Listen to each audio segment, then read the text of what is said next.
ৰাজ্যত সঘনাই বৃদ্ধি পাবলৈ ধৰিছে বহিৰাগত কোম্পানীসমূহৰ দপদপনি চলিছে অসমীয়া থলুৱাৰ ওপৰত দৈনিক অত্যাচাৰ তথা নিৰ্যাতন এইসমূহ বহিৰাগত কোম্পানীক নাকি লগাব কোনে অসমত অসমীয়াৰ যেন মূল্য নোহোৱা হৈ পৰিছে এবাৰ ৰঙিয়া থানাত থলুৱা কৰ্মচাৰীৰ এজাহাৰ দাখিল বহিৰাগত কোম্পানীৰ বিৰুদ্ধে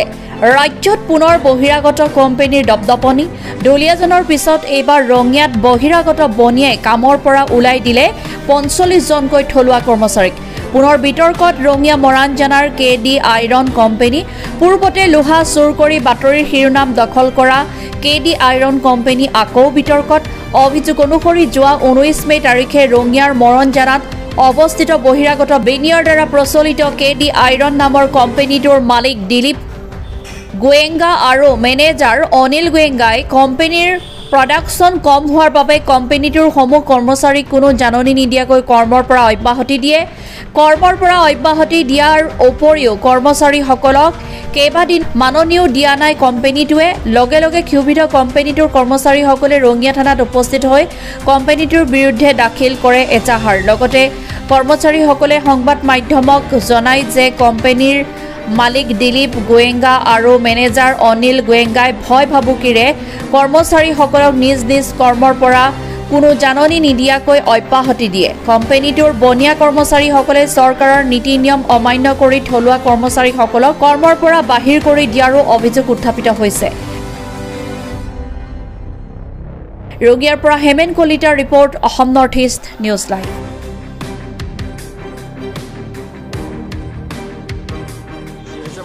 আমাৰ আজি এক মাহৰ আগত মিলৰ প্ৰডাকশ্যন নাই বুলি আমাৰ যিজন কোম্পানী অনাৰ হয় দিলীপ গোয়েঙ্গা তেওঁ আমাক কৈছিল যে কোম্পানী যদি প্ৰডাকশ্যনত আহিব নোৱাৰে তেনেহ'লে আমি কি কয় ঠিকা দিম বুলি এনেকৈ কোনো কি এটা ৱাৰ্ণিং দিছিল আগত এনেই আৰু আমাক সদায় কৈয়ে থাকে আগৰ পৰা এতিয়া আৰু আমাক সেইদিনাখন কোনো ৱাৰ্ণিং নিদিয়াকৈ হঠাৎ আমাক কি কোম্পানী যিজন মেনেজাৰ হয় অনিল গোয়েঙ্গা তেওঁ আমাক হঠাতে উলিয়াই দিছে কোম্পানীৰ পৰা আৰু আমাৰ পাবলগীয়া পইচা আছে এতিয়া আমি তাকে থানালৈ আহিছোঁ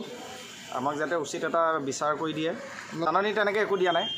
জাননী একো তেনেকৈ আমাৰ অন ডিউটিত আমাক কি উলিয়াই দিছে KD iron steel private limited ক'ত আছে এইটো মৰমজানা আছে থানাত এজাহাৰ দিম বুলি আহিছোঁ আমাৰ আছে ৪৫জনমান আছে ষ্টাফ আমাৰ গোটেইখিনিকে বাঢ়ি একজনকো ৰখা নাই গোটেইখিনিকে বাঢ়ি কৰি দিছে এতিয়া আমাৰ পইচা পাবলগীয়া আছে এতিয়া আমাৰ ধৰক যিটো আমি ধৰক চাওক পাবলগীয়া আমাৰ তেনেকুৱা বুলিবলৈ বহুত পইচা বুলিবলৈ নাই কথালৈকে আমি যিখিনি পাবলগীয়া আছে সেইখিনি পালেই হ'ল আৰু কথালৈকে আমাৰ হঠাতে যেতিয়া কোনো ৱাৰ্ণিং নিদিয়াকৈ উলিয়াই দিছে নিদিয়া বিনিময়ত এতিয়া আমাৰ যিটো চৰকাৰী ৰুলৰ মতে আমি যিটো কি প্ৰাপ্য পাব লগা সেইটো প্ৰাপ্য পাবৰ কাৰণে আমি আজি থানাত উপস্থিত হৈছোঁ আৰু এই কেডি আইৰণত আমি কাম কৰিছিলোঁ কেডি আইৰণত আমাৰ ১৯ তাৰিখে আমাক বহিষ্কাৰ কৰি দিলা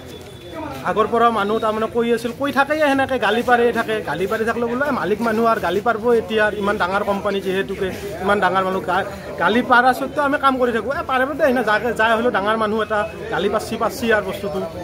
তেনেকৈ হৈ কৰি থাকলোঁ কাম এই ১৯ তাৰিখে আমাক উলিয়াই দিলাক একেলগে উলিয়াই দিলাক যিহেতুকে এই পইচাটো ফাঁচি ৰাখলাক কিমানজন কৰ্মচাৰী উলিয়াই দিছে আমাৰ ৫০জন হ'ব ৪৫ সেনে হ'ব ৫০জন কেডি আইৰণ কোম্পানী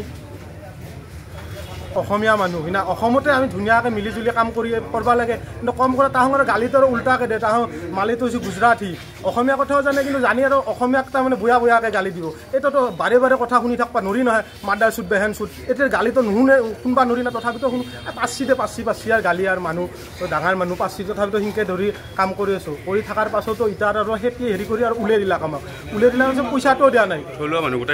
গোটেইখিনি উলিয়াই দিছে আৰু গালি বুঢ়াকৈ গালি পাৰে তাৰমানে যাকে হ'লেও তাৰমানে হেৰি কৰি গালি দিয়ে আপোনাৰ জয় 19 মে দুপৰীয়া ১টামান বজাত আমাৰ কৰ্মচাৰীখিনি আপোনাৰ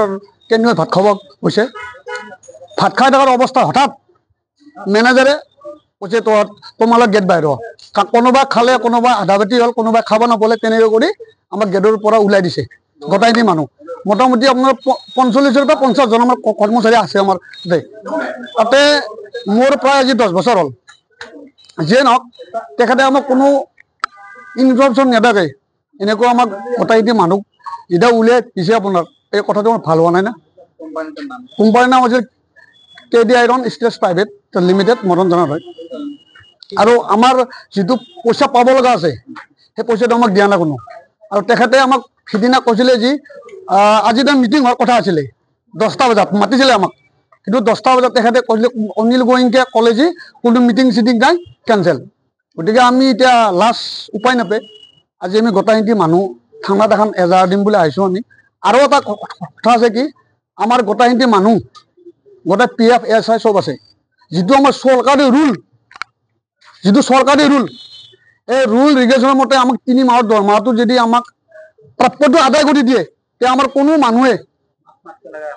একো নকয়। কেলে আমি কাজিয়া কৰা মানুহ নহয়, বা আমি গৰীব মানুহ কাম কৰি খাওঁ, কাম কৰি আমি খাব লাগিব। তেখেতৰ তাৰ উলিয়াই দিছে, আমি বেলেগত যাম। কিন্তু আমাৰ যিখিনি লোকেল মানুহ হয় গোটাই, এই লোকেল মানুহক এনেকৈ উলিয়াই দিয়াটো ভাল হয় না। তেখেতে ঠিকা দিছে, চব বিহাৰী ভৰাই দিছে আপোনাক, ঠিকে আছে ভৰাই দিয়ক বিহাৰী, কোনো আপত্তি নাই আমাৰ ইয়াত, কোনো আপত্তি নাই। তেখেতৰ প্ৰাইভেট কোম্পানী হয়, আমাক ভাল পালে ৰাখিব, ভাল নাপালে উলিয়াই দিব। কিন্তু আমাৰ যিখিনি প্ৰাপ্য 3 মাহৰ সেইটো প্ৰাপ্যটো আমাক দিব লাগিব। কৰ্মচাৰী মোটামুটি 45-50 জন আছে। কি কাৰণত উলাই দিয়ে তেখেতে কৈছে আপোনাৰ বিল, আপোনাৰ প্ৰডাকশ্যন নহয়, মিল নচলে, অমুক কৰে তমুক কৰে, তেনেকৈ কৰি উলাই দিছে আমাক। তেনেকৈতো উলিয়াই দিব নোৱাৰে না, এটা চৰকাৰৰ এটা ৰুল এটা আছে না। এতিয়া আমি কোম্পানীত ধৰক আমি যাই হাংগামা কৰিম, কিবা কৰিম, আমাৰ ওপৰত কেছ ফাইল কৰি দিব তেখেতে যি আহিছে জোৰ বস্তু কৰি গেট ভাঙিলে, সেইটো ভাঙিলে। গতিকে আমি সেইকাৰণে থানাৰ ওচৰত আহিছোঁ, কি মানে হেৰি পাওঁ আমি, ন্যায় পাওঁ আমি এখানি মানুহে। আমাৰতো 30 চলি আছে না, আমি হঠাৎ ক'ত যাম কাম কৰিব, আপুনি কওকচোন। আমি হঠাৎ আজি 19 তাৰিখে আমাক উলিয়াই দিছে, আজি আমাৰ 3 দিন হ'ল,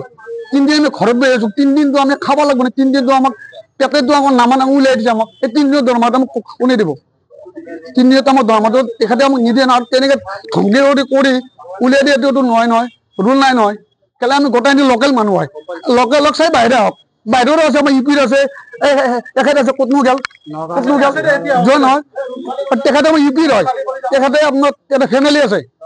ফেমিলি এতিয়া হঠাৎ ফেমিলি ক'ত বোলে যায়, পইচা দিয়ক না আমাক। 10 মিনিট টাইম দিয়া নাই আপোনাক,